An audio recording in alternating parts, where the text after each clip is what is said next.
Nosotros venimos generando un marco de discusión del presupuesto en el Congreso, en las distintas comisiones y entre los bloques, frente a una situación del país que es muy difícil, ¿no? Creemos que es un presupuesto que, si bien no genera expectativas muy favorables para el país hacia el futuro, porque no prevé ninguna política que tenga que ver con la reactivación de la economía, es un presupuesto que sigue planteando déficit para el año que viene en cuanto al crecimiento de la actividad, si bien establece un equilibrio fiscal, pero se prevé una caída del Producto Bruto para el año que viene de medio punto del PBI y todavía claramente se observa dentro del marco de esta crisis económica la falta de reactivación del mercado interno y el crecimiento de la economía. Nos va a encontrar frente a la disyuntiva de tener que definir entre un presupuesto que claramente no es bueno y que el país no tenga presupuesto, que puede llegar a profundizar la crisis. Entonces, en algún momento vamos a tener que decidir la postura frente a estas dos situaciones en un panorama muy complicado para el país, ¿no? Pablo, cuando se habla, en definitiva, los gobernadores que están haciendo reuniones con el presidente, bueno, y los funcionarios principales en Olivos, bueno, los gobernadores van con algunos pedidos puntuales y ese creo que es lo tirante de las negociaciones. Pero digo, también pasa por los diputados nacionales y también pasa por los senadores esto de exigir también una situación muy complicada en un sentido económico y financiero para las provincias. ¿Cómo lo ves? Y en esta parte, para las provincias del norte que también han sido duramente afectadas en esta crisis económica. Sí, nosotros lo que estamos tratando es de compensar, a ver, los gobernadores han firmado una adenda al pacto fiscal, donde si bien se han planteado el objetivo que es entendible, que es el equilibrio fiscal, o sea, no gastar más de lo que se recauda, ver de qué manera se compensa la situación de las provincias. Estamos trabajando para eso, hemos planteado alguna serie de modificaciones necesarias al presupuesto, fundamentalmente en el control del endeudamiento del país, en las facultades que tiene el país para reestructurar su deuda pública, de qué manera el Congreso controla ese tipo de reestructuraciones. Hemos planteado en su momento la discusión sobre el Fondo Federal Solidario de la Soja, en donde se planteó una política de compensación para las provincias por los fondos que perdía este año. Y vamos a seguir trabajando en función de la política de obras públicas. Vemos como mucha preocupación la disminución del ritmo de obra. Obviamente que hay una distinción por ahí entre los legisladores que trabajamos en equipo con gobernadores, de aquellos que por ahí no tienen esa situación, y eso es entendible. Yo digo, no es una posición mejor ni peor ninguna, sino que nos encuentra frente a distintas realidades. También es peligroso para el país, esto hay que decirlo. Un país sin presupuesto implica prorrogar el presupuesto de este año y generaría más del 40% de libre disponibilidad del fondo para el Estado Nacional. Esto creo que hay que decirlo, ¿no? Y el país no tenga presupuesto, le da al gobierno nacional libre disponibilidad del 40% de los recursos más el presupuesto de este año, es más de 1 billón de pesos que tendría libre disponibilidad el gobierno. Entonces hay que encontrarle el punto de equilibrio y buscar una mejor redacción que también evite este tema, ¿no? Yo digo que es peor para el país no tener presupuesto que tener un presupuesto deficitario, porque por lo menos con un presupuesto digamos que no sea lo ideal, te da la posibilidad de controlarlo. Imagínate que un país que no tenga presupuesto y que le permita al gobierno nacional prorrogar el actual y tener libre disponibilidad de más de 1 billón de pesos, también la situación la hace complicada, ¿no? Diputado, Sí. perdón, Sí.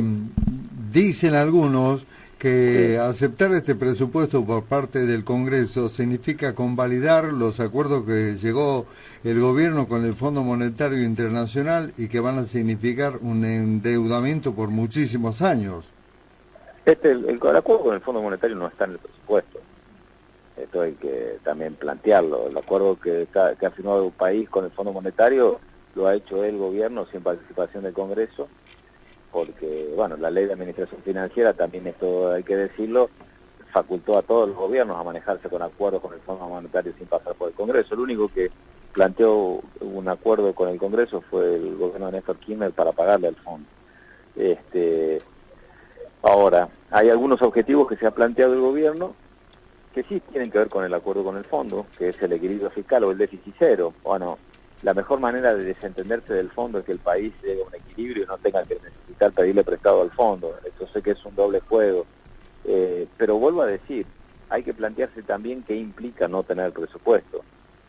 Yo personalmente creo que lo peor que le puede pasar al país es no tener presupuesto, porque como oposición le delegamos al gobierno nacional, y vuelvo a dar la cifra, más de 1 billón de pesos de libre disponibilidad, porque la ley de administración financiera dice que cuando un país no tiene presupuesto, prorroga el del año anterior, y las mayores recaudación le genera libre disponibilidad al país. Imagínate, con una inflación de este año del 40% o más, te vamos a dar más del 40% del actual presupuesto para que el gobierno pueda hacer y deshacer a su gusto.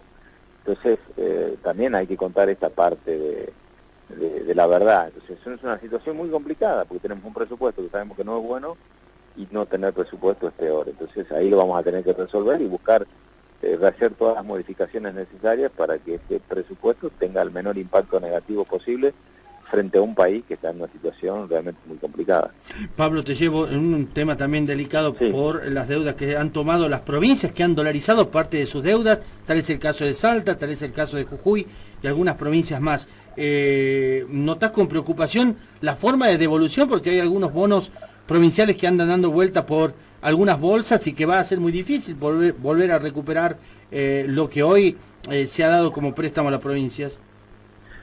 Yo puedo hablar por el caso de mi provincia, que nosotros tenemos una deuda controlada, tenemos procesos de renegociación de deuda, de reestructuración de deuda con el Estado Nacional, como la tiene la mayoría de las provincias, y respecto a la colocación de deuda en el exterior, en el caso nuestro, frente al equilibrio fiscal que hay, que hemos pasado de una provincia deficitaria a ser una provincia equilibrada, no tenemos mayores problemas. No sé cómo será el caso de la provincia de Jujuy. Eso creo que cada uno es la que tendría que plantearlo desde la realidad provincial. Yo no quiero hablar de otra provincia. Sí puedo decir que en el caso de la provincia la deuda es manejable. Pablo, por último, sabemos que ya tenés que tomar viaje y en esto ya se habla de algunos candidatos a presidentes, creo que de varios sectores del peronismo, se habla del Frente Renovador, se habla de Cambiemos, con o no reelección, se habla de un Frente para la Victoria. ¿Cómo ves el panorama hacia 2019?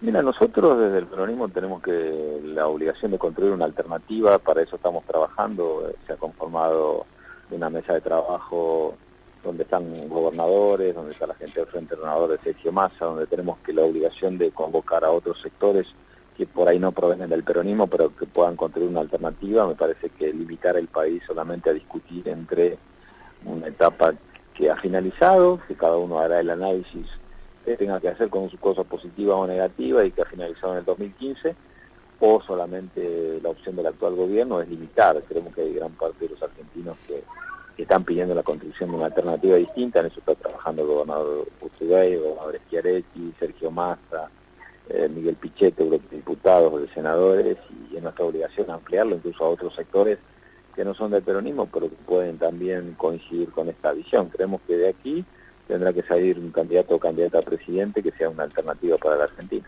¿Se puede hablar de un peronismo ampliado?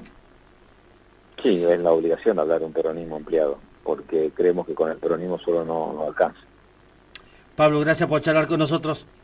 No, muchísimas gracias a ustedes, un abrazo. Un abrazo grande. El diputado nacional por la provincia de Salta, Pablo Cosiner, charlando con nosotros de varios temas. Para tener en cuenta, Pablo Cosiner también, recordamos, él es jefe de lo que corresponde a la banca del peronismo, ¿sí? Del peronismo de los gobernadores, como se denomina comúnmente, y donde se habla efectivamente de la situación. Jefe de bloque del PJ y diputado nacional por Salta, Pablo Cosiner.